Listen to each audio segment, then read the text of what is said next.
and I missed that time. Me too. Awesome. Okay. But besides being a journalist, Shell also did several other things within video games, which is very interesting from the perspective of language. And Shell, you mentioned just recently that you also translated some board games and tabletop games for a Russian publisher for almost 3 years, maybe even more than 3 years.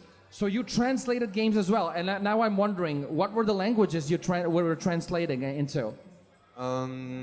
Between English and Russian? English and Russian, that common. Okay. But when you work on some games that not originally were made in English, you try to find the roots in the origin language they were created in. So, but mostly, English and Russian. So you need to take the English one, go through it, and understand how to make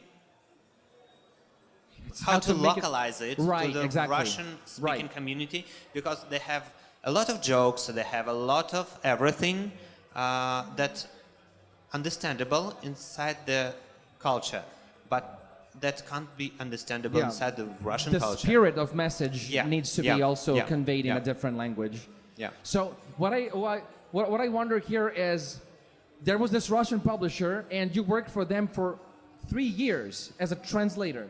So you were full-time translating tabletop and board games. Part-time. Part-time. How so many I games? work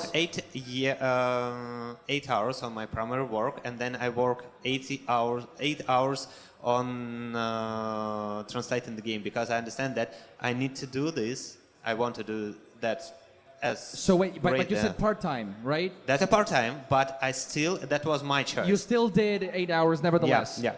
Okay, so you were very highly driven about the whole thing.